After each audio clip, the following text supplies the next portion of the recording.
How's it going, everybody? A PhD investigator will be joining me here at some point. Having some computer problems, from what I understand, and I'm having them too. But the computer seems to be holding up really well so far today. If for some reason you don't see me for a while, that means my computer died, and I'll be back in about a minute or two. So you'll just have to hang loose. Yeah, it's very frustrating. At any rate, we have two major topics to cover tonight. Number one is Dr. Umar. Turns out that PhD investigator has been doing a lot of background work on him, and I know he gets a lot of background work as it stands, but I think that he's uncovered some interesting stuff about him. So we're going to be covering Dr. Umar at some point. Um, but until PhD investigator is able to come on, I'm going to go ahead and cover the latest with Rashad Richey, and it's hilarious. So I should introduce myself. I'm Johnny Walker Dread. I own the Johnny Walker Dread channel. I cover lots and lots and lots of current issues, mostly surrounding race hustling. The guys, the hucksters that come on and try to pin Whitey on everything and try to make claims of racism where none exists and all that. Well, that's what most of my work has been done on lately. So if you're interested in those topics, by all means, go and subscribe to my channel. Dr. Umar, I have quite a few videos on him. There's also Richard Taylor. He's an interesting cat. I didn't even thought about him until I came across his channel about maybe 2 or 3 weeks ago, and it's a riot, and not in a good way. It's really, really bad. All right, I see John's in the chat. That's excellent, excellent. I also have been covering the Carmelo Anthony Austin Metcalf stabbing quite a bit. So if that interests you, by all means, go to my channel. And of course, I am the most prominent publisher on the Kyle Rittenhouse saga. Nobody has as many videos on Kyle Rittenhouse as I do. It numbers over 500.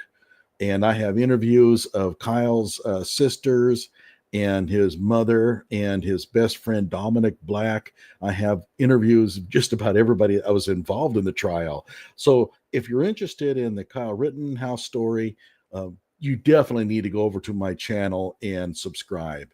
I would also check out the Dumb Argument series on Kyle Rittenhouse. I have over 100, no, almost 100 videos that cover dumb arguments made about the Kyle Rittenhouse saga. So we're going to start off here with talking about Rashad Richey. I should mention he's also another nemesis. I have about, I think, 100 videos on Rashad. Hang on, we got somebody who wants to join on. There he is, fake PhD investigator. How you doing? I'm not hearing you. Okay, I'm hearing something now. Are you there? I'm here. I just don't have the camera working. That's okay. It's unfortunate. Will do. Okay, I guess I'll just be a sideline. You'll just hear my voice. By the way, you came in at the perfect time because I just finished. Well, I actually didn't quite finish. I was going to say that I have almost 100 videos on Rashad, but I actually think it's over 100 now. So if you really despise Rashad Richey, you can't stand him, you've got to see my videos because I have a lot of fun with him. And most of my videos are kind of on the humor side. Okay. At any rate, now it's your turn, PhD or fake PhD investigator. Why don't you go ahead and introduce yourself? Hi, yes, I'm fake PhD investigator. I investigate questionable degrees online and uncover whoever might be peddling those degrees to make themselves look better. All right. Yeah. And we've covered a few of them, haven't we? We've gotten, well, of course, Rashad, he's kept us busy. I mean, we couldn't keep up with all the fake degrees. And I mean that literally. Rashad Richey has really, it's quite an interesting case. We're going to discuss some of this today. He comes up with new degrees and then they start disappearing. Yeah, well, you got to make room for new degrees. Everybody knows that. Like if you have 2 master's degrees, you want a third, you got to remove one of those masters. You can't have too many master's degrees. Yeah, I mean, Rashad is all over the place, and I'd love to try to figure out his mind. But now, do you want to go cover the Camilla, Georgia stuff first, or do you want to go to your Dr. Umar stuff? Well, let's stick with Rashad's backyard, I guess. Okay, yeah, So Camilla, Georgia. should we do a bit of a background? What's happening, Camilla? Yeah, I'm going to do that. So I've got All some right. videos lined up here. Let me do the share thing. That always takes me a moment. And let's see here. And okay. Yeah, here we go. Hopefully everybody can see that. And if you can't hear anything, hit the chat and let me know. I don't want this to go on long and then find out that you couldn't hear anything. Okay. So I'm going to start off here with a little bit of a very short clip of my recent, let's say, satire of his documentary. So Camilla, Georgia is a small little town in southern Georgia. And Rashad Richey found out that this town might have some racial problems, right? I mean, deep South Georgia, yeah, could be. And he found out that a cemetery there was still segregated. There was a fence that separated white from black deceased. And he got all worked up. So he decided to do a documentary, and he went down to this town, and he got nominated, which means he nominated himself for a Southeastern Emmy for this documentary. And I have it on the title here. This is the worst documentary ever. It's horrible. And it's comical. It's comical. And so I'm just going to play a short clip of it. Then we're going to play his most recent update on Camilla. So here we go. And again, let me know if you're not hearing this. This city is 70% African American. How many black police officers do you have? Do you guys have more than one black police officer? Yes, we have 2 recruits that are going to the academy right now. So his big deal was they don't have any black police officers. But in this documentary, he asked, "Sir, do you have any?" She goes, "Yeah." That's how this documentary unfolded. Here we go. You have 2 black police officers. So they do have black police officers. Keep in mind, this is a small police force. It's a small town. They probably only have about 10 officers in total. Yes, sir. We have 1 black police officer and 2 recruits. So I went outside of the police precinct. There were 2 officers leaving the building, and I approached these officers. I really just want to talk to the chief of police. Evidently, word gets around. No, I can't talk to the chief. Cops running away from me. That's a first. Yeah, usually it's the other way around. But running away from you? Let's take a look at that again. Look at them run. My God, they're just blurs. By the way, asking patrolmen to talk to the police chief is incredibly stupid. The police chief is an administrator that has an office inside the police headquarters. You go to the front desk and you make an appointment. What the f*** were you expecting these officers to do? Call the police chief outside?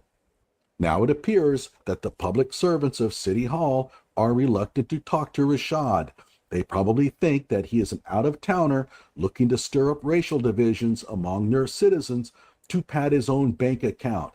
If so, this is proof that they are excellent judges of character. I can't talk to the chief of police. Okay. All right. Everybody's ignoring me, but I got a letter from the mayor. Oh, that's real nice. So the mayor gave him this letter, right? He went to the mayor, and the mayor wrote a letter saying that if Rashad comes around, please cooperate with him. And oh, by the way, let's see here. Oh, no, never mind. And so he's showing everybody his letter that he's so proud of. And of course, he got nowhere, as you're going to find out now. Give me 1 second. I got to switch over. There's an update. Black mayor, 2 previous officials of a city, deep south. Oh, by the way, I should mention, his documentary was like 10 years ago, but this is a fairly recent video. Georgia, all arrested wrongfully. for election fraud at that. Put up the picture full mass. I went to this city. It's called Camilla, Georgia. It is in deep South Georgia. I went there about 7 years ago when I was the political correspondent for CBS News Atlanta. I'm going to give you the update on what they have done to this mayor and to the remaining city officials. I will give you context to what the law is and judicial ruling. Oh, by the way, it's not the same mayor. This is a new mayor. And when Rashad says he's going to give you context about the law, ignore everything he says, because if you ever try to use any of his legal reasoning, you're just going to get into trouble. I love how he's trying to pull the I'm a legal expert card. I have a JD from a Haitian university in French. He doesn't know anything about the law, and he's just gonna opine what he thinks the law should be.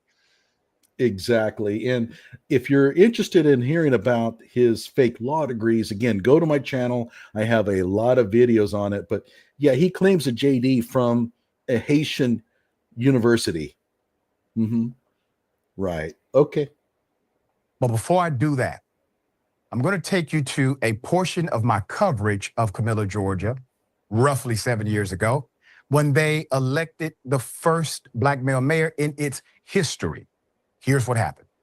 By the way, this first black mayor, first female, youngest, people need to quit doing this crap. Just because the person is the youngest to have ever run doesn't make them a good candidate. And we have seen that with Tiffany Henyard, right?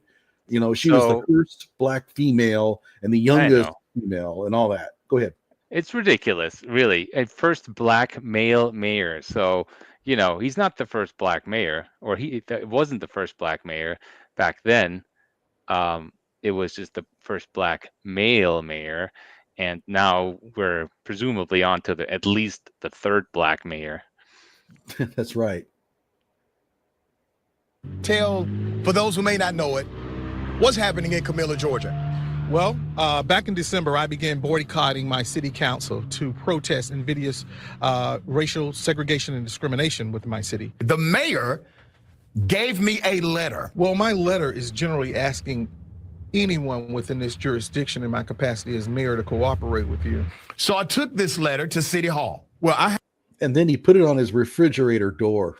have a letter from the mayor who is encouraging cooperation, okay? Because of the allegations about racism, bigotry, prejudice in the system. Is there... That's so much for her answer. He just moves. He just cuts to another person. So, and the way this would work in a town is, of course, that the mayor would just talk to these people instead of writing a letter. And the person he's standing in front of right now, I looked him up. That guy was, at the time, the building inspector. Yeah, the building inspector. Not to denigrate, his job, but it's not going to be connected to anything with, racial politics, right? He inspects buildings. He doesn't establish policy. But yeah, okay, we'll just go on. Racism, prejudice, and bias in Camilla.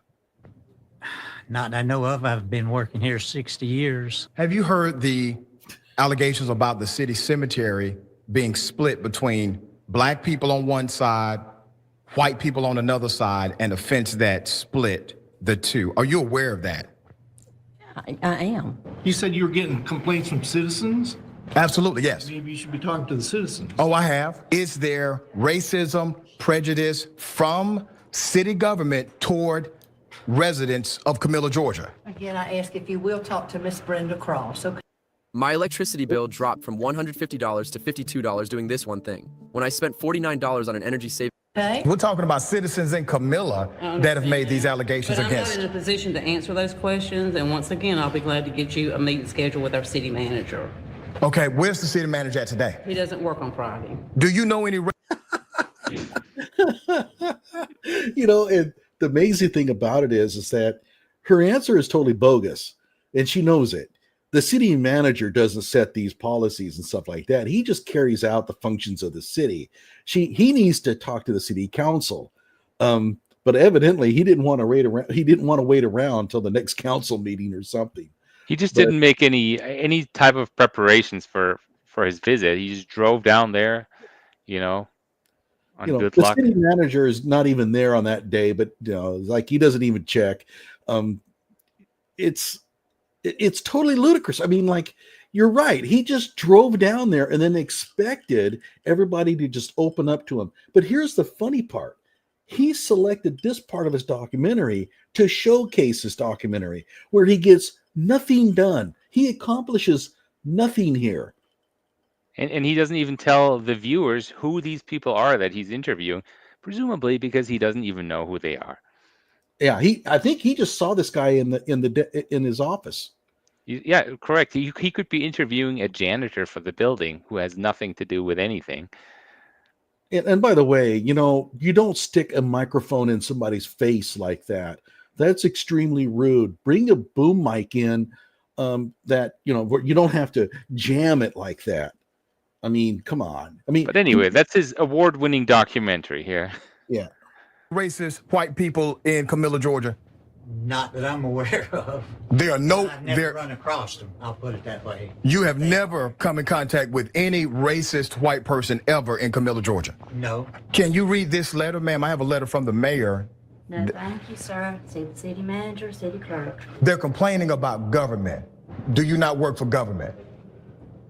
Yes, I do. Okay. Are you willing to answer my questions? No. Was the cemetery actually segregated black and white? You would need to fill out an open records request, and you need to talk to Mr. Sykes. I need to fill out an open records request to find out if black people are buried next to white people. Yes, sir. Or you could just drive over to the cemetery and look at it, This city is 70% African American. How many black police officers do you have? Do you guys have more than one black police officer? Out of the police.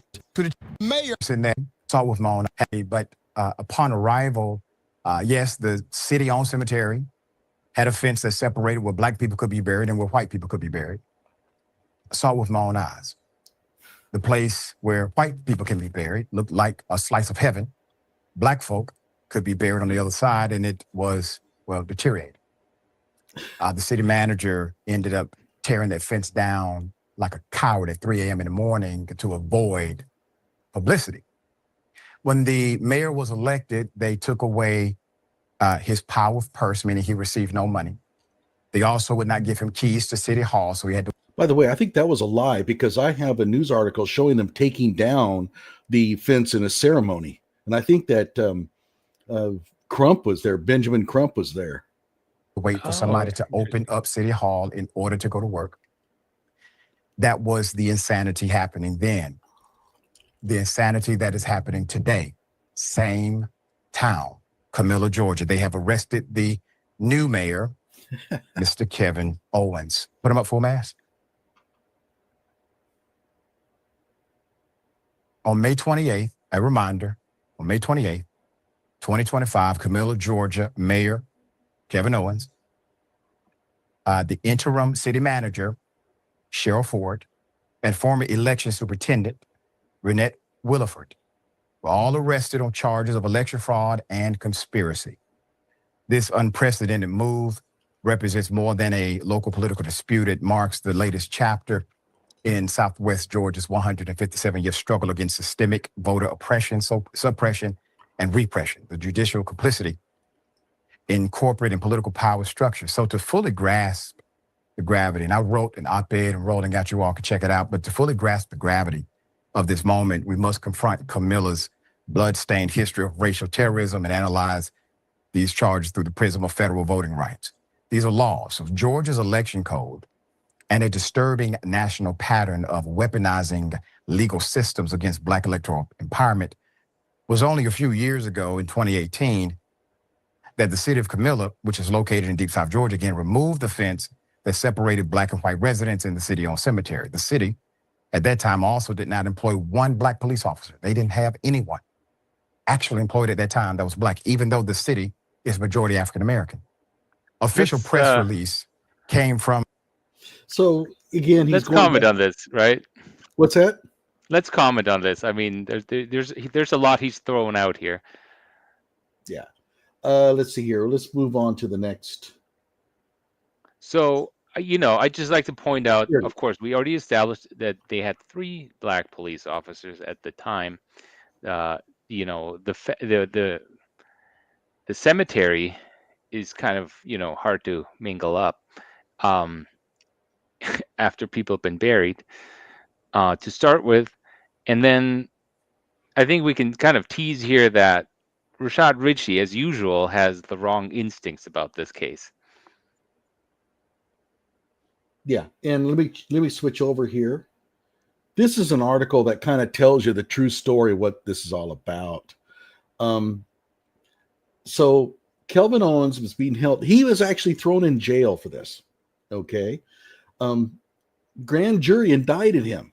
So the grand jury looked at the evidence and decided, yeah, I think there's enough evidence here to go to trial. And this is about election interference. So go ahead. Do you want to start on back in 2023? This is when it all started. Yeah, let's see here. I'm just going to okay, so they jailed a couple of other people. So here's what happened. Back in 2023, they found out that there were people on the city council who didn't live in Camilla. Okay.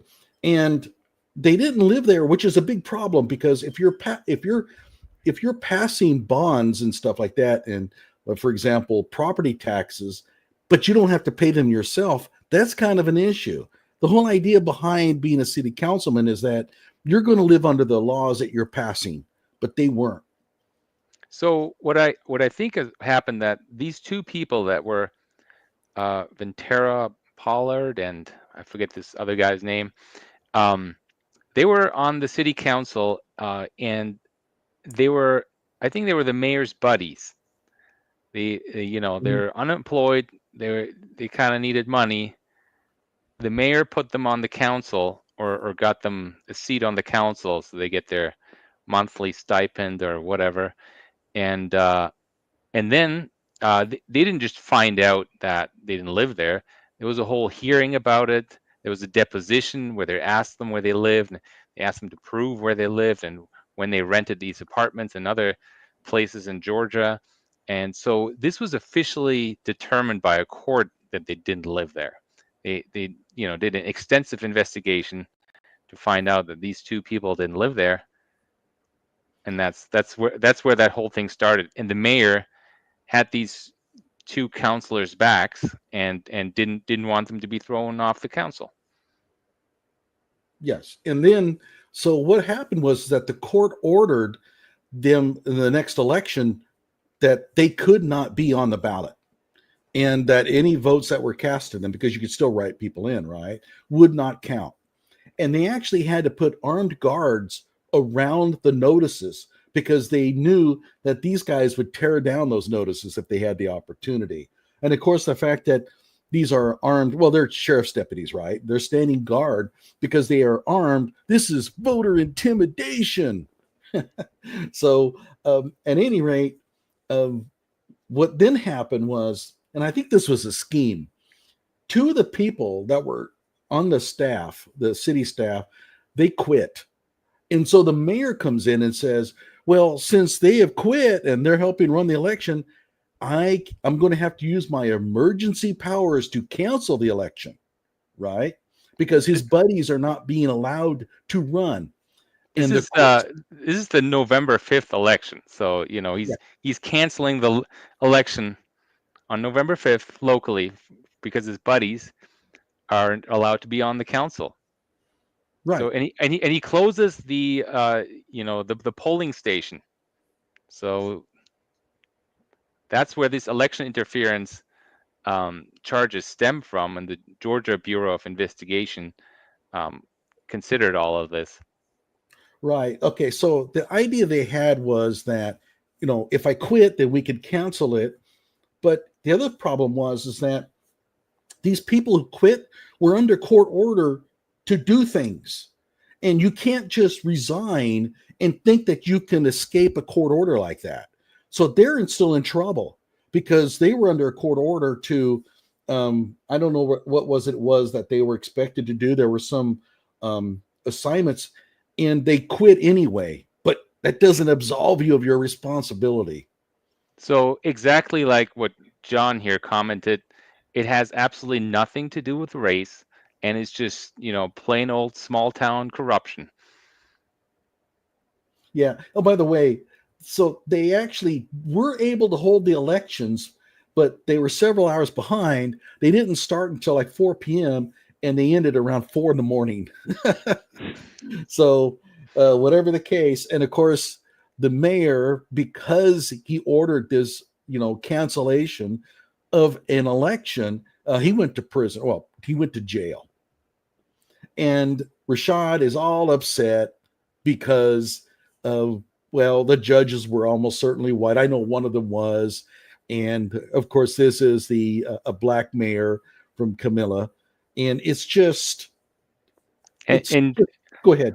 Yeah, whatever Rashad is, putting out there saying, well, this is systemic racism, yada yada, he provides no proof, and he, doesn't explain the law like he had promised. He just puts it out there. This is just racism. That's it. He has absolutely nothing to his argument. It's not substantiated in any way at all. Yeah, he did cite a federal law, but he got it wrong. Oh, he did. Okay, which one was it? Oh, hang on, I'll show you. Okay, we'll see it. Okay, I think I can get to it here. I know that Sharon cited it.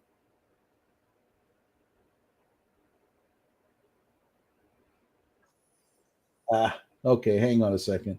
I know that Sharon cited it, but Sharon is his little buddy that comes in and takes over for him whenever he. Oh.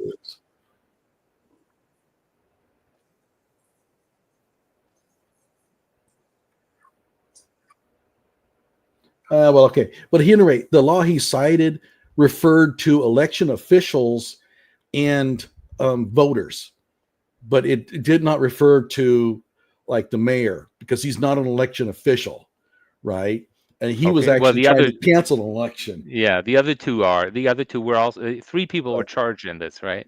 Mm-hmm. But the point of his citation was intimidation of an election official. But this was a court order. This is a judge putting down a court order that doesn't count under USC. Yeah, and then Rashad just, claims that this was, an illegal court order. It was an illegitimate court order. I don't know what he considered. He probably considers every court order from a white judge to be, illegitimate and not to be followed. He's just such a race hustler, I mean, he's stirring up racial divisions in the country, and he needs to be called out for it, and frankly punished. I want Rashad punished. He's stirring up racial hatred in the country that doesn't exist. Yeah, I'll put in a whole bunch of citations here, references for anybody interested in reading more about this in the description. But do you want to go now to Dr. Umar? Okay, well, yeah. Did you want to play more of that Rashad clip, or was that it? Well, let's go ahead and go over to Dr. Umar. I'll circle back on the Rashad thing if we have time, because I don't know how long this is going to take with Dr. Umar, really. Okay, so there's a fellow scam artist, and it is Dr. Umar Johnson. What Rashad's scam is that he has his website rollingout.com that he claims is some type of entertainment website when it is really just an advertising platform and to make money, right? And Dr. Umar Johnson has similar motivations here, just to make money and on baseless claims. Yeah, he describes himself as Pan-African. His claims make Rashad sound reasonable. And I'm telling you, if you want, he has advice for parents on suicide that's absolutely nuts. Oh, You you're would right. I saw never that clip. That was just, this man's dangerous. Yeah, he is. let's talk about his where he comes from. So Umar Johnson is from Philadelphia, and he got into universities somehow when he was younger.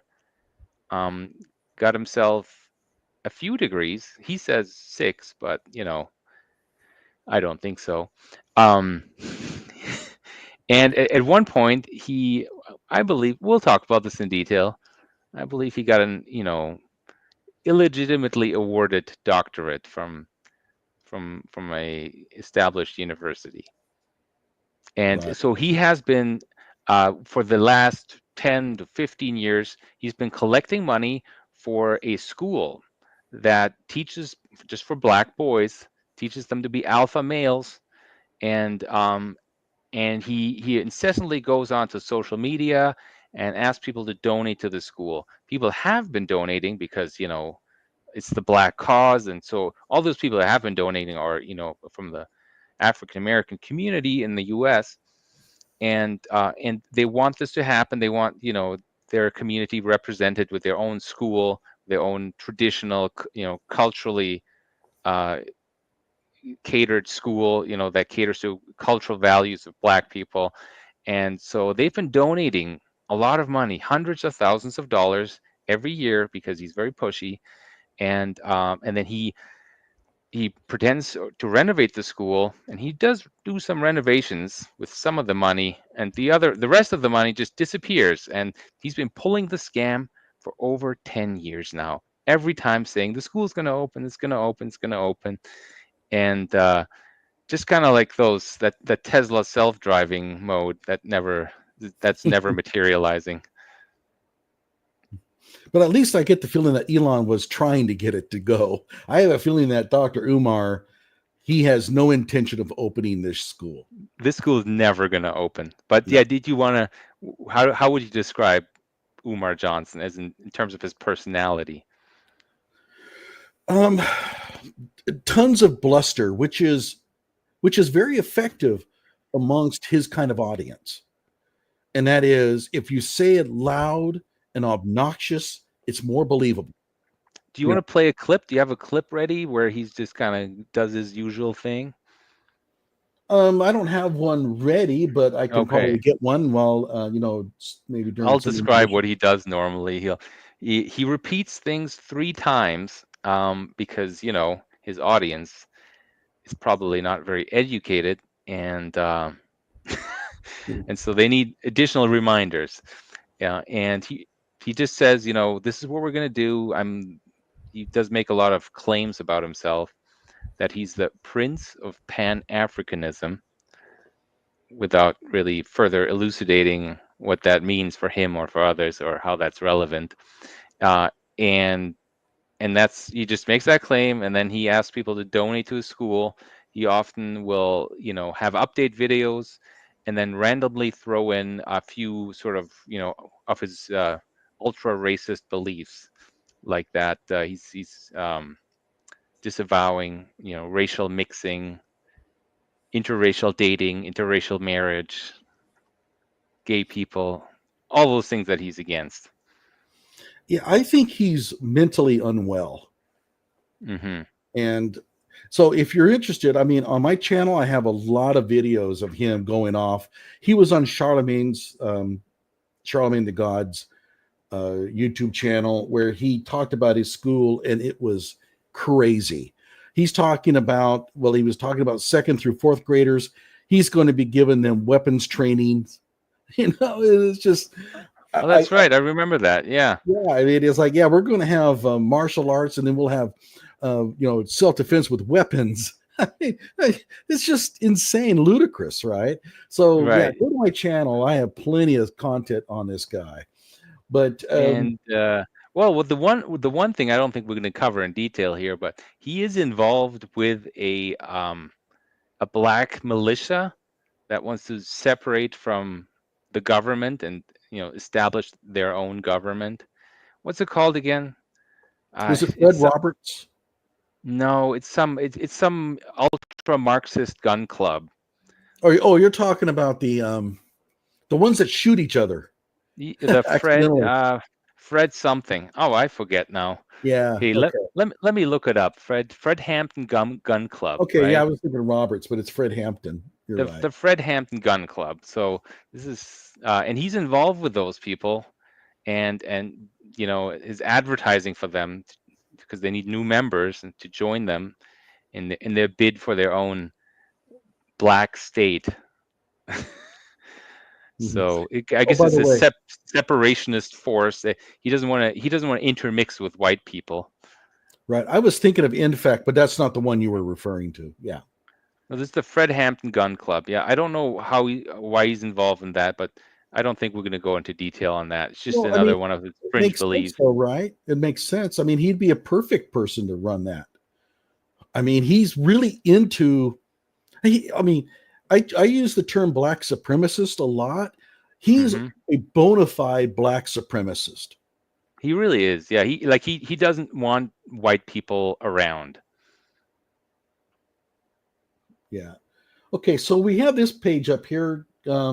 Anything here you want to comment on?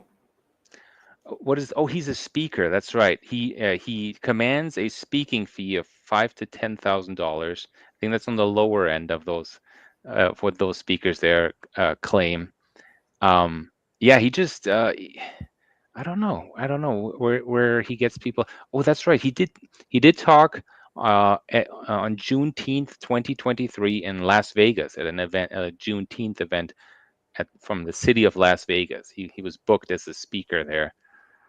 I don't think they really vet the people there, but maybe there aren't that many speakers available that are reasonable, so they booked him to speak at a Juneteenth event. Okay, let's take a look and see what else we've got lined up here. All right, so tell us about this. I mean, Ghana? He's a citizen of Ghana. That's what he claims. So I think he might actually be, because Ghana is not known as a very it's rather corrupt. It's it's up there on the corruption index, and but if you want to become a citizen of Ghana, so he claims that's what he says. I'm a citizen of Ghana. I'm so African. And he's changed his name too, right? He's what is his African name? He's changed it a couple of times. Anyway, he's changed his name or Infantata or something like that. Ifatunde. That's right. Yeah. And he's given himself some African names. I think West African. We never know. Sometimes they like to claim Egyptian heritage, but I think he's given himself some West African names.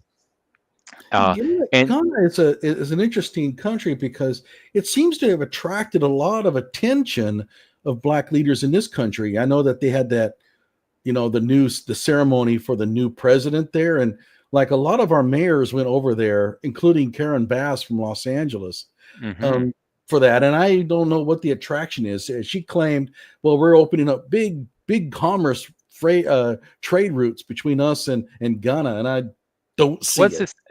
It's a semi-stable country in comparison to many of the other African countries. So it's relatively easier to deal with. And I mean, they are a major source of cocoa beans. So that's their main trade export. Was Ghana the Gold Coast back in the day? I think believe so, yeah. Yes. So, but the official requirements to be a Ghanaian citizen is that you live there for 5 years. You have to live in Ghana for 5 years.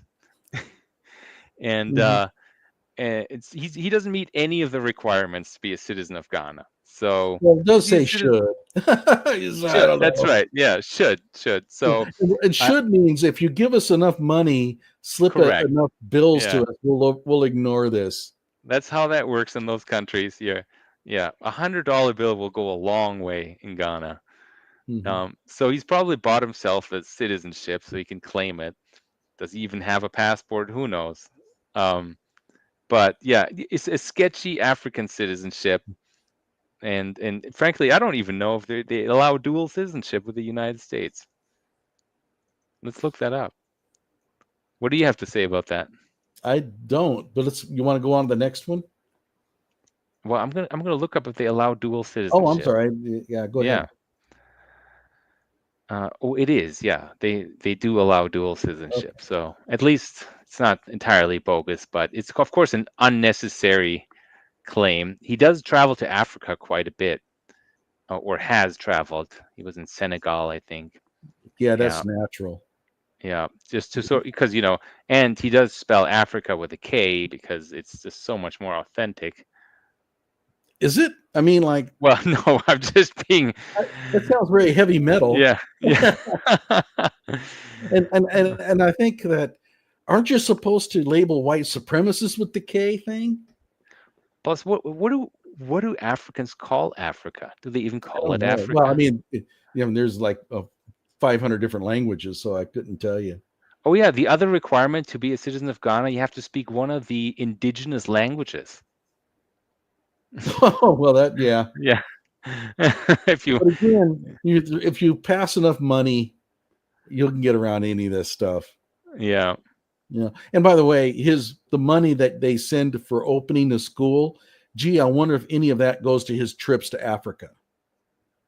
Oh, that's right. Well, so we should get onto the financial thing. I don't know if we have that as one of the links. Is the Well, yeah, I've linked all of them. Which one? What is it called? The finances. So the the form 990, the IRS forms. Okay, I'm gonna have to search for it here. So Dr. Umar established well, I don't know if I want to even call it anyway, he established an entity, let's just say that, and registered it as a 501c3. Is this it that we're wanting to see? Oh no, that's for the Newcastle County where he has a school. We can talk about that. Okay, well, go ahead.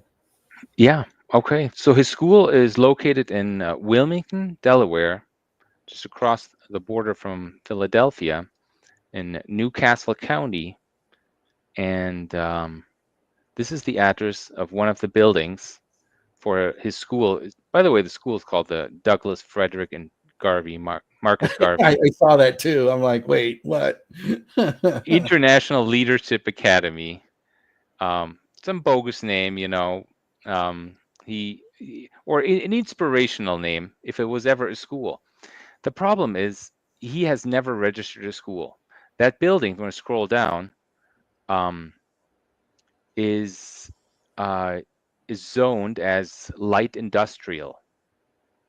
So it's it's light industrial zone. He hasn't asked the city council to rezone it. I don't know what it should be for a school, but presumably not light industrial. And he's gotten exempt commercial tax status for his entity there. I don't want to call it a charity because that's not what it is. So he doesn't pay property tax. He does have to keep up the property though, and he does owe quite a bit of money on upkeep fees, like mowing the lawn and stuff like that. He doesn't do that, so the city charges him, I think, $3,000 a month or something like that. Oh man! Yeah. I mean, hire somebody. Exactly, but he doesn't, because he doesn't care. He's just, the school is just a prop for him to ask for donations. And I looked at some of the recent videos. He has renovated a few things, and I've added up the totals. He has, he might have spent up to $30,000 to $50,000 on renovating the school. He did the gym in one of the buildings, and so you can play basketball because, of course, that's culturally important for African Americans. And then he's done some painting. He's put in some fire doors. He's fixed things here and there. He got the AC running, which was probably the most expensive he's done, at $20,000 to $40,000. That might have cost somewhere around order of magnitude. and he's got a few things fixed, right? So he spent some money, but he's gotten probably in excess of $1.5 million in donations over the years. So most of the money is missing. He's and then he does these update videos on his social media saying, "Hey, look, we're painting the school. This is great. It's going to open any moment now, and we're just putting on the paint, and nothing else is fixed."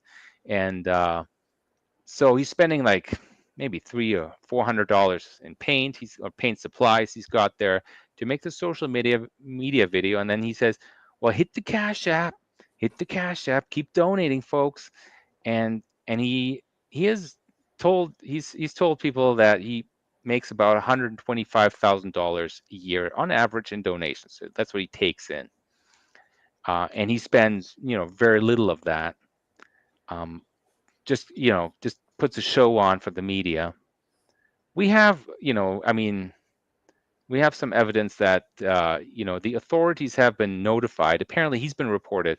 He says he's been reported. He says he's been audited, but I don't think he's been audited by the IRS. He has been audited by a local authority and in Pennsylvania, which is not like a full financial audit. But yeah, so what I think is going on, he's claiming this tax exempt status because on the basis of being a school, right? That's what it says on Form 990. I'm a school, but is he a school? Because he bought the buildings in 2019, so for 6 years now, there's been no school activity, so it's not a school, right? It is maybe an educational organization that an aspirational educational organization, but to claim on the tax form that it is a school would be false, and most likely get him in trouble because it's not a school. There's been no teaching going on. He doesn't have a board. There's no school board. The only single person responsible for his organization is himself. And of course, why do you think he doesn't want to bring on a board of people? Well, he doesn't want any oversight because they're going to ask him to, where are the, what is the account balances, that thing, and he doesn't want that. I mean, and they can also say no, and he doesn't want anybody to be able to say no to any of his ideas. Yeah. And I mean, that's a dead giveaway. This happens a lot, and a lot of people, they have really good intentions. He doesn't, but let me say, maybe at the very beginning, he really did think that he could do this.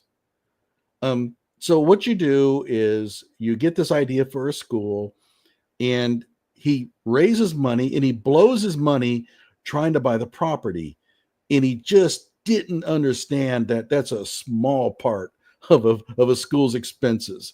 And I'm being charitable here because let's face it, this was probably a fraud from the very get-go. But it happens to a lot of people, and they don't understand that teachers are expensive. I mean, yes, private schools don't pay much, but it's still a lot of money. And you have to develop curriculum. That doesn't come cheap. And it just becomes insurmountable. You have to bring in a lot of money every year to just stay afloat. And I know that because I wrote the charter for a charter academy where we had to line up the budgets and all that kind of stuff. And so you have to think this thing through.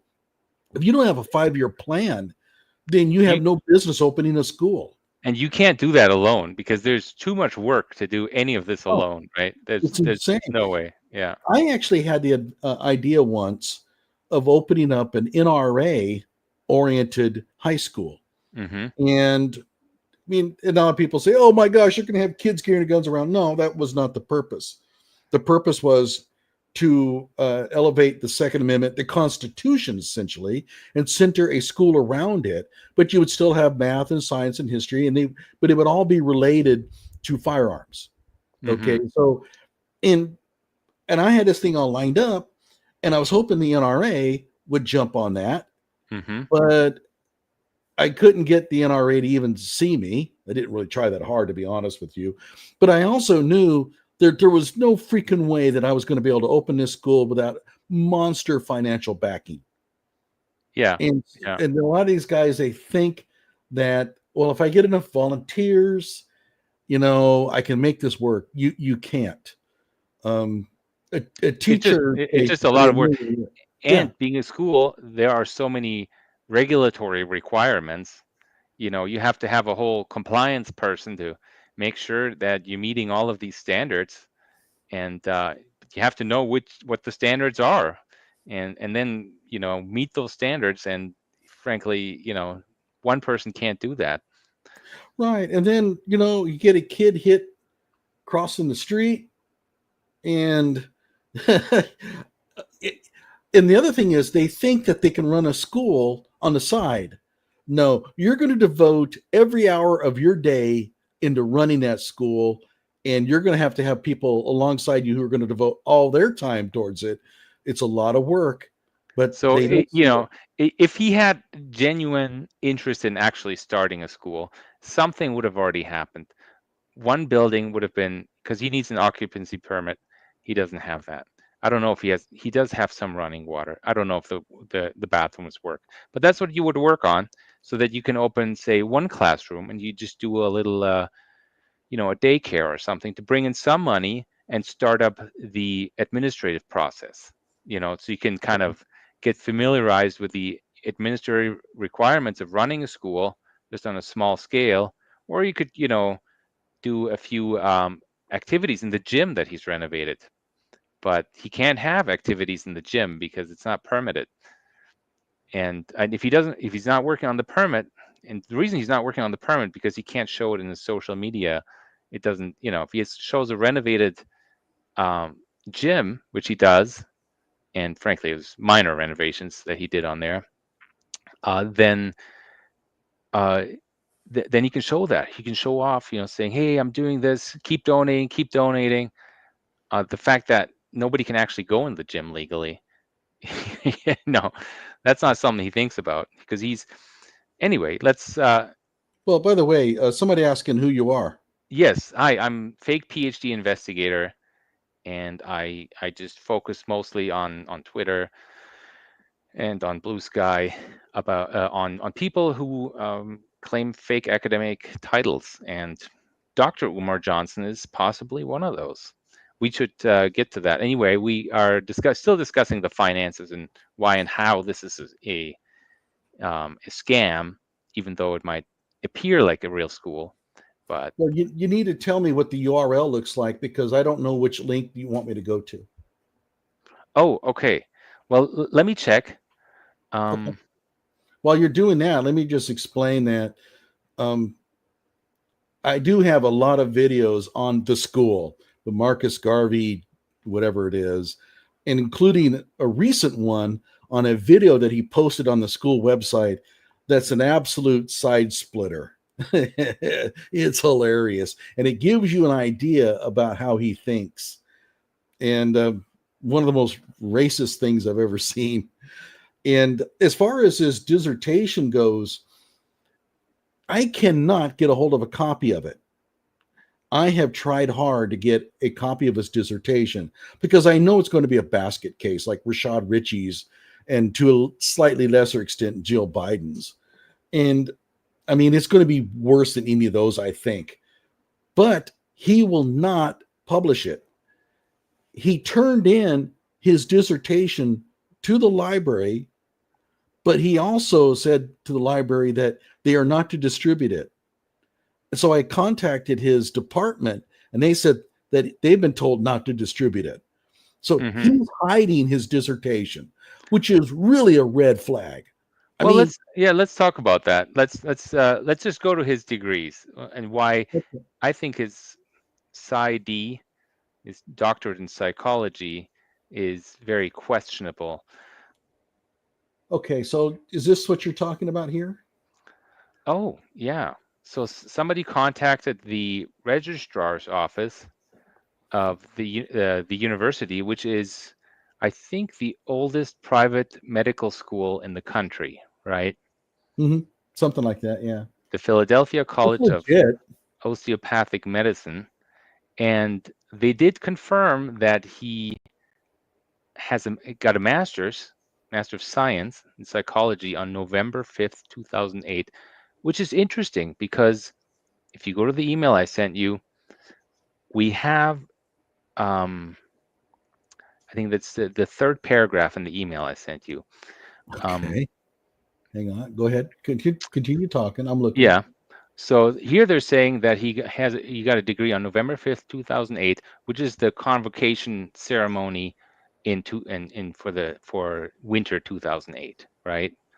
But then we have evidence that he actually got the degree in July. This is not the one. Okay, hang on. Um, Okay, hang on a second here. This one?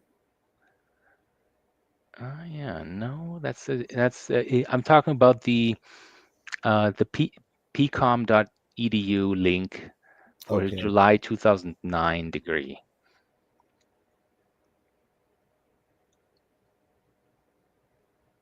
pcom.edu? Yeah. Dude, I'm not seeing it here. It's the third paragraph in that email. Okay, third paragraph. It has a link of Digital Commons, and Web Archive. Digital Commons, yeah. Which one? There's two. There's one.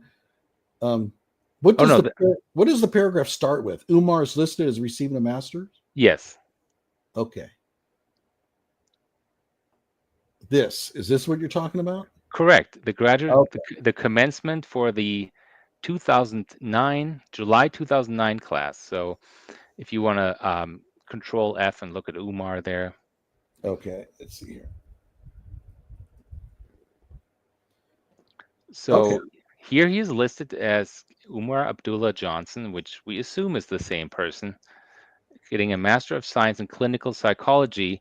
And this is the program for the July 2009 convocation. So when you email the university and ask when he got his master's, which, by the way, he doesn't really like to claim, then they say it's November 2008. And when you look at the evidence, it looks like it's July 2009. Now, I'll talk about why I think they are saying it was 2008. Okay. But here we have some evidence that he's graduated in a Master of Science in Clinical Psychology. Now, I want to step back a little bit and say that this person is in any way academically minded is mind-blowing. The way he talks, the way the people he surrounds himself with, he goes on rants about, he wants to have co-wives, he just randomly switches kind of topics while showing off his school and collecting money for his school. He went to Vegas to gamble to earn money for the school, right? So these are the kinds of thoughts he has. These are the kinds of things he does. And to think that this person is in any way, academically minded and has completed a probably, 50 plus page master's thesis in clinical psychology is kind of absurd. So it's very suspicious that he, actually has these degrees supposedly. But yeah, what do you think? It's kind of strange. I mean, in my field, we get some really interesting characters. Mm-hmm. And I knew one who was trying to get his PhD in physics at the time. Mm-hmm. And he set up shop in a laboratory and nobody knew he was there. And he was working on experiments and stuff like that. And so they finally found out. And when they tried to evict him, he threatened to kill the department chair. But here's the interesting part. He was a brilliant physicist. I mean, he knew his stuff. He was just crazy. And I'm wondering if, in no way, shape, or form is Umar brilliant, but maybe he does have enough intellect to do academic work, but he's I doubt. Yeah. I mean, well, see, here's the issue though. He if he did do a legitimate dissertation, why hide it? People are supposed to Well, be proud this of their is I do dissertation. want to talk about that, but we'll talk about that when we get to the PhD or the Sure. PsyD. Okay, we'll do that. So here, anyway, this is, the school I think has something to hide, because here he is graduating in July 2009. You ask the registrar, suddenly they say, oh, it's November 2008, which is, strange, right? It's Like either strange.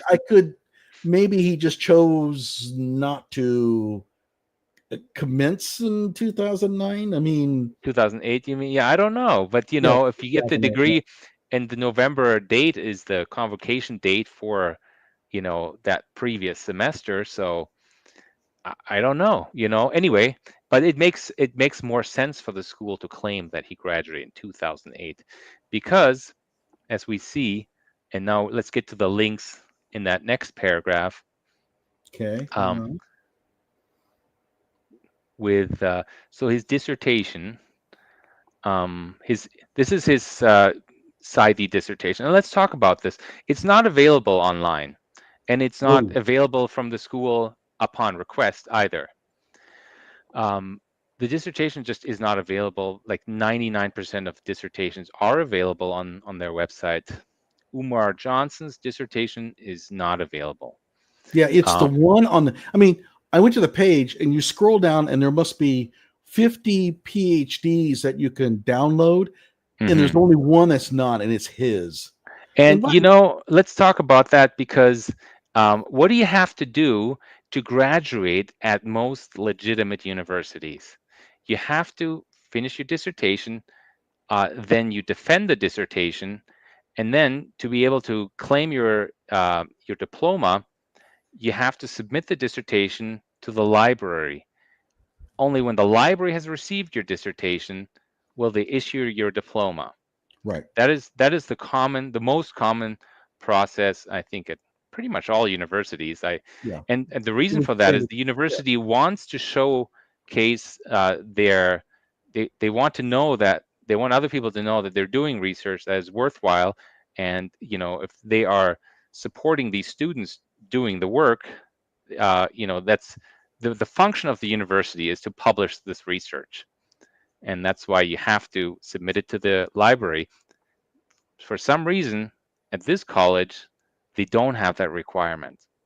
Well, here's the problem, okay? And Yeah. that is, if I read this abstract and I look at this and I say, hey, wait a minute, this doesn't make any sense. This contradicts what my research shows. I cannot get his dissertation to justify his claims here. And that is insane, because this is supposed to be part of the knowledge base. So how can it be part of the knowledge base if they won't allow anybody to see it? Correct. Like the university will actively block you from seeing it. And normally, if a dissertation is embargoed, it's an extremely rare case, and usually it is based on a security concern, like nuclear weapons study, that kind of thing. This does not amount to any of that. And then the decision to withhold that dissertation is made by the librarian and not by the student.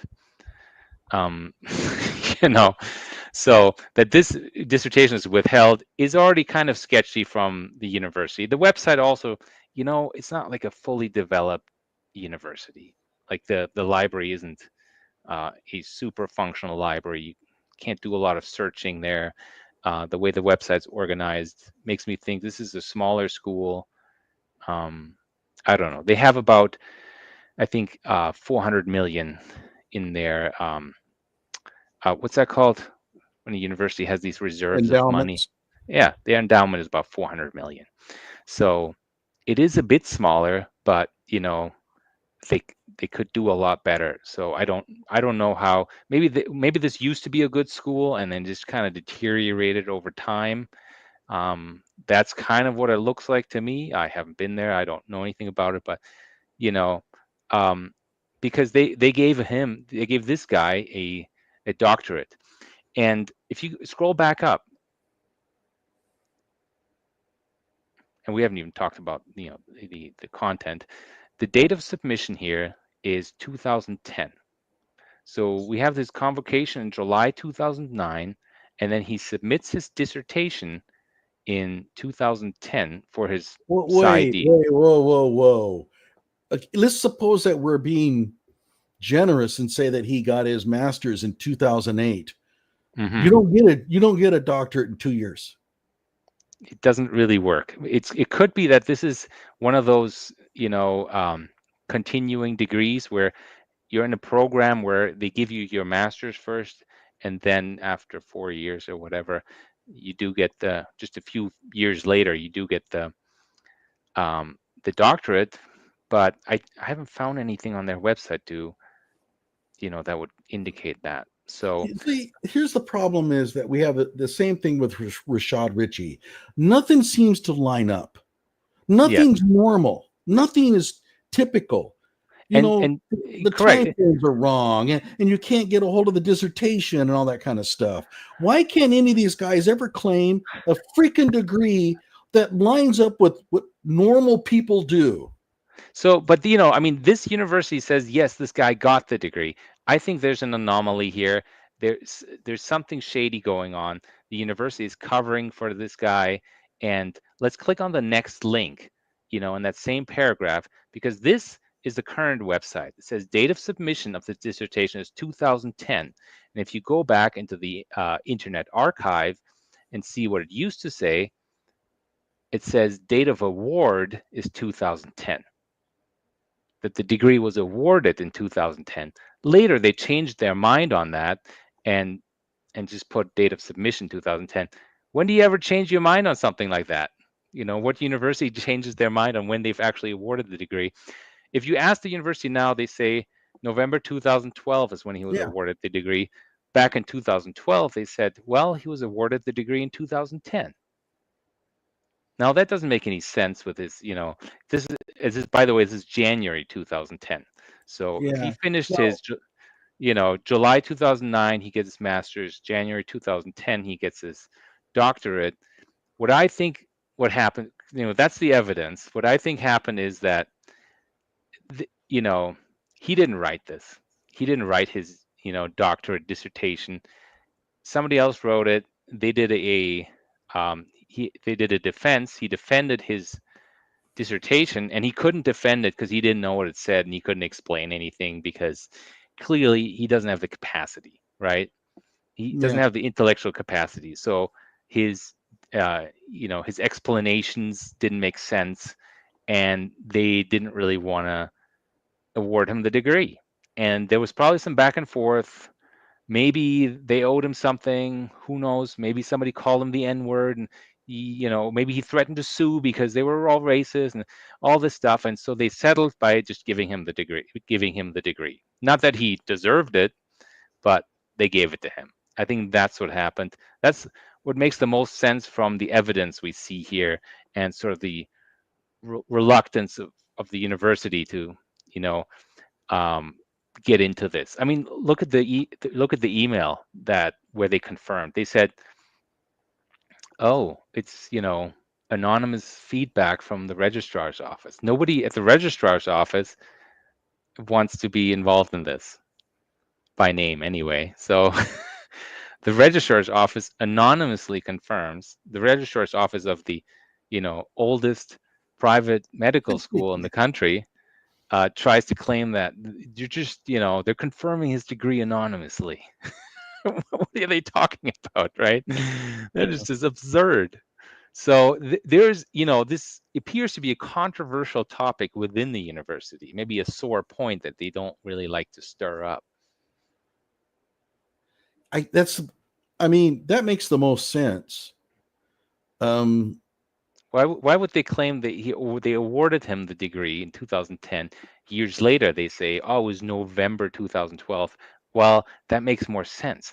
If he graduated in 2009, which is on their website, then they would need to let a few more years lapse before they actually give him the degree to give the impression that he was actually working all this time. By the way, 2010, 2011, he already worked as a school counselor. So I don't know if he was, so You know, he Yeah. worked full time as a school counselor and then was doing his PhD, finishing his PhD. I don't know, man. You know, obviously he wasn't working on his PhD after 2010, and they just sort of, you know, moved the date a little bit to make it more believable. By the way, I should mention, hey, Rashad Richey, if you're listening, he has a doctor of psychology, although that's debatable, not a PhD. Get it figured out. You're supposed to be an academician. Okay. You know, I mean, there is a difference between the two Yeah. in purpose and rigor. But yeah, it just doesn't make sense that a person of his, you know, caliber, of his, so, you know, he's a person who can't really hold back. He can't, you know, control himself very well. He seems more like a drug addict than anything. Yeah, he does. Frankly. He acts like a drug addict. And Yeah. I can imagine being the chair of that department, just thinking, what do we have to do to get rid of him? Yeah. So You know? yeah, because he's probably loud and complaining, but it's not the type of person who can sit down and figure out the details of a, you know, highly involved dissertation over the course of months and years. It's just Well, not that type of person. So there's this no is way the he did that work. This is the same guy who told parents of kids who threatened to kill themselves to punish them, take them to emergency and make them sit there so that they will learn a lesson about ever faking this again. What kind of psychologist ever gives out that kind of, Yeah. you know, advice? That's right. He wants to be a psychologist. He's a registered school, or was a registered school psychologist, uh, and and then he wants to claim that the best advice for parents is that if they want their kids to behave, they should threaten to take them to a psychologist as Yeah. a form of punishment. How Oh, it absurd was. is that? So if that interests you, go to my website or my YouTube channel. One of my more recent videos has me commenting on that particular claim of his, and it's crazy. But yeah, Oh, and the other thing, I guess this is another link here for his psychology doctorate, is that in December 2011, one of the reviewers for this dissertation passed away in December 2011. Oh yeah, hang on. So, Dr. Leofus King. So this guy passed away from cancer. I mean, it's pretty doubtful he was, you know, doing much of anything the months before his passing. Mm-hmm. So he passes away in 2011. So obviously, any kind of work that, any kind of advisory committee that would have accepted this dissertation would have had to have taken place before then. And yeah, so this guy passes away in early December 2011, and I think there's another claim out there that he defended his dissertation in November 2011. Certainly not with Dr. King and no. in the room. There's no No, way. and this happens. I mean, you replace your advisor, well, not your advisor, the member of your committee. I had it happen to me. I had one of my committee members that moved to Israel, and and I just replaced him. I mean, it happens, but yeah, there's no. I mean, to have to claim that, hey, no, I finished everything in 2011, then got the degree in November 2012. Well, it's yet another irregularity, right? Yeah. Right. You turn in your work and you don't get the PhD. Well, not PhD. I'm doing a Rashad there. You don't get your doctorate until what? A year, 2 years later? Yeah. How does that work? But again, nothing ever makes sense with these guys. Nothing's ever normal. I want to see 4 or 5 years as an undergrad, and then 2 years for a master's, and at least 3. I think I spent 8 years on my PhD. That's what I want to see. Normal. And if the person has a dissertation, I'd like to be able to look it up. And this Dr. King, he would have had to sign. He would have had to sign his name, to this dissertation, to the defense of that. And there's no way this happened. There's just no way that happened. and then he graduated in 2012. If they gave him the degree for whatever reason in 2010, right, that would make sense. And this guy passes away, almost 2 years later. That would make sense. So and frankly, they said in 2012 that they awarded it in 2010. And I think people got suspicious, asked a lot of questions. Dr. Umar has been, criticized for a very long time. I found a blog from 2014 where he was called out on his school scam, right? Mm-hmm. So yeah. people already figured out before he even bought that school. People figured out it was a scam. Well, originally he tried to buy a university for $2 million. Yeah. Yeah, for $2 million, and converting a university to an elementary school would have bankrupted IBM. Well, can you imagine? He wants to buy a school. It's like a very nice building. This guy shows up, right? You're trying to sell that, and real estate people and the previous owners, and this guy shows up, does his spiel with Pan-Africanism and who knows what, and he, if you meet him, clearly he will appear to be an unstable person, and can't imagine why the deal fell through, right? Well, if I was on the city council, I would not have approved that. But here's the thing. Guess who ended up buying it? Do you know the ethnicity of the people who ended up buying that university? Oh, yeah. He was very sore about it. They were Chinese, right? Yeah. He was so sore about that. Yeah. He's so upset that because it used to be an all-black school, right? It was an HBCU, I believe. And so a bunch of Asians bought it. He's so upset. But they had the money and you didn't. Yeah. That was the difference. So one more thing why I think his degree is bogus, right? It's another one of the links in the email. Okay.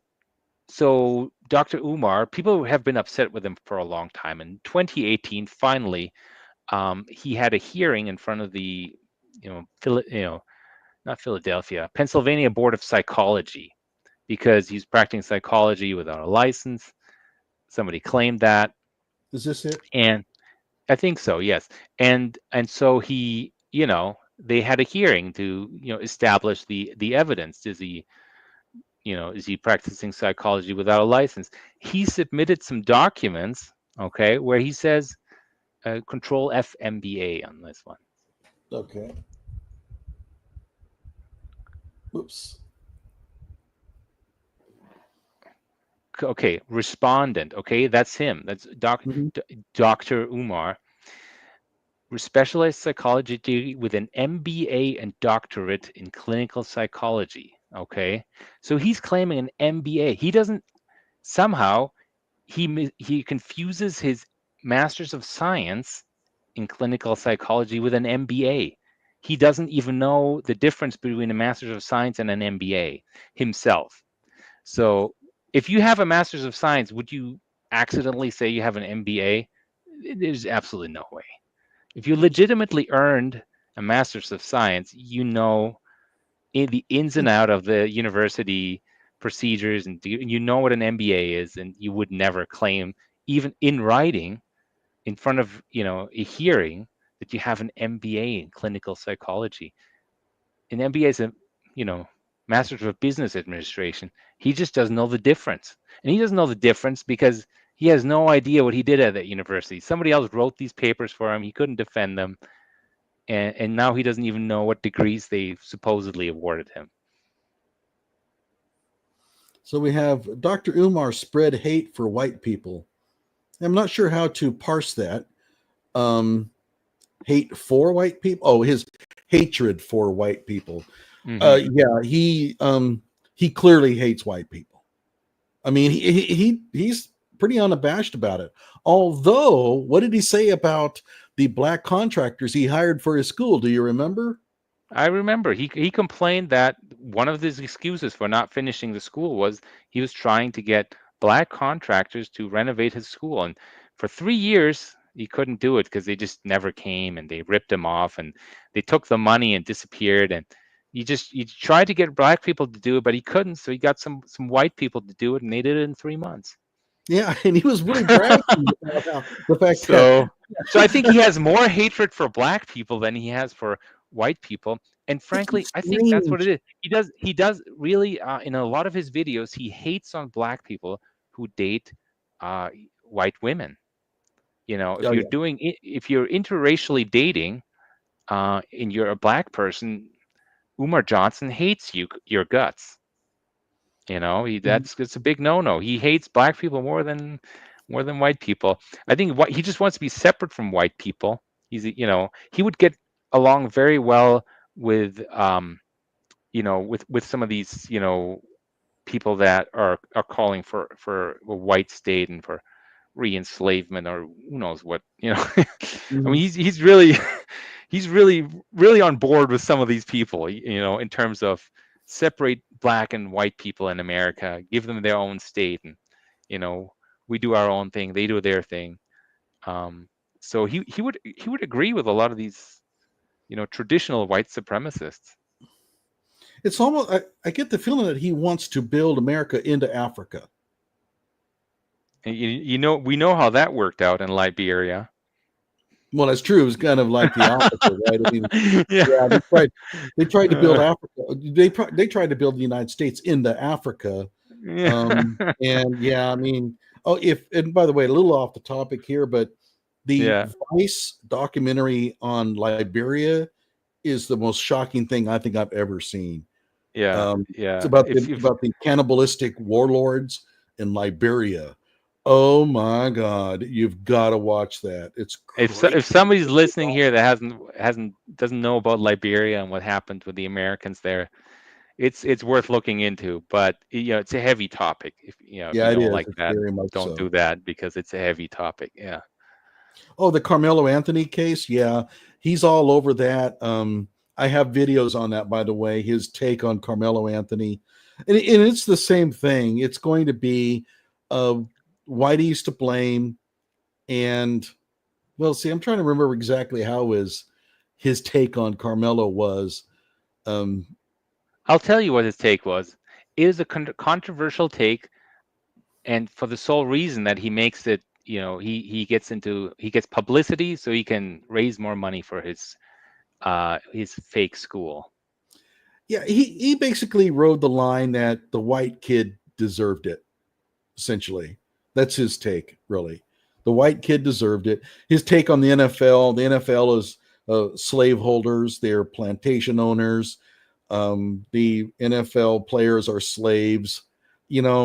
It's just ludicrous. I don't know how else to put it. Yeah. Oh, and the other thing is, I forgot. So Dr. Umar Johnson at yahoo.com is his email address, right? Right. It's public. He puts it everywhere. Well, that address is really interesting because it's registered on Rumble. He has an account on Rumble. And Rumble, if you don't know, is the right-wing conservative video platform. If you get banned for your racist views on YouTube, well, you make an account on Rumble. and you're fine and safe there. So and you don't need an account to watch the videos there. He might have been watching videos, but he made an account, and you need an account to like videos and comment on videos. So I don't know what he's doing on Rumble. It doesn't appear to be his type of platform, but he's on there. I don't even have a platform there. I don't know what's going on with Rumble, but let's look at Rumble. I don't even know. Yeah. But there's some whack jobs on Rumble, and maybe he fits right in, But also that kind of fits the theme that he hates black people more than white people. Well, the thing about Dr. Umar is he's very hard to predict. Like Rashad, what Rashad's going to say about any topic, right? You can Correct. look at any topic. It's going to be the wrong take, but exactly what he's going to say. Take, because he's a moron. But where he's going to go. With Dr. Umar, it's just as likely to be an extremist left wing as it is an extremist right wing deal. except Yeah. the extreme right wing will be Pan-Africanized, right? So you cannot predict him. I just don't know. As far as his school goes, it will never open. It's a joke. I have done a ton of videos on his school, and I have one coming out. I'm going to do his website. That's going to be probably my next video after Sunday is going to be on his website. You are going to have to check it out, everybody. I'm telling you, it's a riot. Amazingly poor. And like me and you, we have done a ton of really bad websites, for fraudulent schools, but this one takes the cake. There's one more thing I wanted to mention about Umar. So his supposed charity, keeps posting these financial statements to the IRS, which he has to do to keep a status. Do you want me to show something here? No, I don't think I have that up there yet, but it's the 990 forms you have to file with the IRS. And so I think last year he said that they had, the last 2 years they had like over $330,000 or $340,000 in income. In both of those years, he claimed that his charity, his fake charity, had expenses of $0. None. Zero. Zero for a school to open. Zero. That's right. He's not even paying himself, right? Because he's such a generous man. And so he claims no expenses at all. So he hasn't renovated anything, right? If that's legitimate, but at the same time, he is not claiming an increase in the assets. He's claimed that the assets remain the same, while the school has taken in $330,000 or $40,000 in those 2 years. The assets have remained virtually the same, with no expenses. So, I'm not an expert on these things, but it seems like those filings are fraudulent. Yeah, I would suggest that is impossible. I mean, for example, expenses. You have to at least maintain the property. Even if you decide that you don't want to have any school at all, you still have to maintain the property. So you're still going to write that off. Oh, about the property maintenance, right? The city of Wilmington keeps fining him for not maintaining the property, fining him, and he hasn't paid any of that. So he owes close to or just over $100,000 to the city of Wilmington so far that he's never paid. So I wonder when they're going to shut him down. They could seize the property. Yeah, they can put a lien on it. Yeah, and that might be part of the problem too, of opening the school or getting an operating permit or right. Is that he's got to pay. He's got to pay off over $100,000 that he's already spent on his drug habit or going to Africa or who knows what, right? I have no idea, but he doesn't have that money, so that school's never going to open because he has to pay off that money that he has better uses for, apparently. Well, and here's the thing, guys, if you're wanting to open up a school, don't buy the property until you're ready. You buy a property up too early and you're going to be maintaining that. And sometimes it takes a long time to get a school ready to roll. And I understand that it's hard to get a lot of stuff done if you don't have a property site, but try to get as much done as you can. Curriculum development, HR, anything you can do. But as soon as you buy the property, the clock starts ticking and you're going to be paying for upkeep and insurance. I mean, he has to pay insurance on it. I doubt he's paying insurance. Well, yeah, okay. Okay. In normal circumstances, you have to pay for insurance on a building, even if it's vacant. And, so yeah, getting the property too soon, it's okay to go ahead and maybe select a site, right? Mm-hmm. But as soon as you buy it, you better open up pretty quick. And, it's been 6 years at least since he purchased the property. And yeah, I mean, it's not going to open. It never will open. I see a comment here from Felipe saying that these people are from the left side of the political spectrum. You know what? I don't know. I don't actually know if that's true. Black people aren't naturally or normally left leaning. They don't care about, the environment or things like that or education.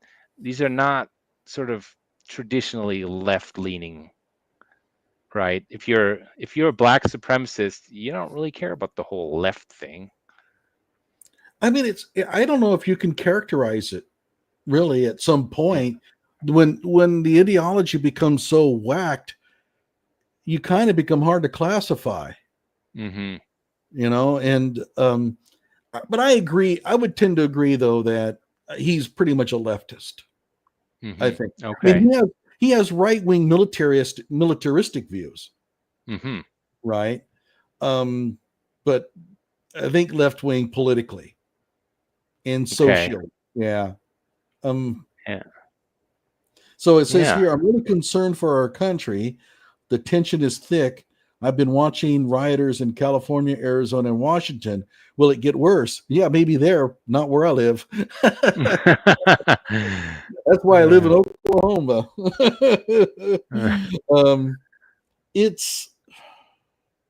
I mean, and I think most of this center is probably around ICE. I don't know. Yeah. I haven't really been paying much attention to it, but yeah, it's pretty rough. But it's been pretty bad since COVID, really. Yeah. But the ICE thing is bad too. They're just taking people into custody that, nobody really wants arrested, and it kicks up all sorts of things, right? We're all, I don't know. It seems like there's a little overdone. I get law and order, but at the same time, you can have a sensible border policy without demonizing the people who are just trying to get a better life. I don't blame people for wanting to get into California or in the United States and work, and they're trying to improve themselves. That doesn't mean I have to let them in, right? But I don't have to demonize them. And I thought that I kind of tend to agree with you that at first it's just the bad people you're getting rid of, but this becomes a kind of a zealous effort at some point, and it's overkill. I really wish that they would scale this thing down, and quite frankly, I'd like to have somebody around to pick the crops. I really don't want to pay $8 for a banana. Yeah. I don't know. Well, I think it's the cauliflower that's probably the hardest to pick, or so. I don't know. I have no idea. Know, but But you're totally right. Like, who's going to pick these crops? Right. And there is skill involved in that. But most importantly, if you are a farm worker, you have built a tolerance for that kind of lifestyle, so that you can do it for 8 hours. And if you haven't, you're not going to put people out there in the fields who haven't been farm workers and expect them to get anything done in 8 hours. They're not used to that kind of life. You have to be able to bend over for long periods of time, and you're going to have backaches, and you're just not going to find people to do it. They're not going to do it. And part of the problem is your social net here means they don't have to do it. They'll just stay home and collect a little bit of money, and they're happy with that. They're not going to go out and pick crops, No. And, I mean, out west too, it's a totally different thing. California, Arizona, Utah, Nevada, they all, they used to be part of Mexico. So there's, essentially native Mexicans that live there, and they've, it's just I think out west it's slightly different sort of, just slightly different culture that these people have established there. So if you live on the East Coast, you're in Washington D.C., you want something done about immigration, it's kind of hard to understand what it's like down there, right, in the Southwest. And I lived in California as well, and I worked with lots of migrant communities. I know those people pretty well, and I just really think that our policies are being driven by people who don't know them very well. But for the most part, I mean, most of them are hard workers. They just want to, make it through the day. I think that there can be a visa type of deal where they come in during the season, they pick their crops, they make their money, and they go back to Mexico and they come back. I think we could work something like that out, but both sides are not going to want that. So we're kind of screwed. We're screwed, yeah. Yeah. Well, we've That's kind of gotten off topic here, so you yeah. think we can call it a night? I think it's good. We've covered these two people, these two fraudsters, and exposed their things. Oh, one last thing, if anybody's Okay. still listening, there is some information that we do have some information that this is exclusive information for us here, I believe, that prosecutors in Delaware are currently looking to file charges against Umar Johnson, and they're looking into this. They're investigating things. Are you free to tell us where you kind of got this, or you're just keeping your ear low to the ground? I'm keeping my ear low. There is somebody who has direct contact with the prosecutor, so this is fairly direct information, and Umar Johnson should be concerned. Oh no, Jason came in late. Oh my gosh. Oh, no. Well, you know what? I'm going to basically I always keep the recordings up, Jason, so you can watch our proceedings, but I also will cut this thing up into bite-sized chunks for future videos. So don't worry, don't despair. And Jason, he watches all my videos, so he probably is pretty much on top of things anyway. All right. Well, it was good discussing these issues with you. And let's hope at least Umar gets some type of consequence for his actions. Yeah, let's all hope for that. Take care, everybody. Appreciate you coming in, and go to my channel and subscribe if you haven't done so already.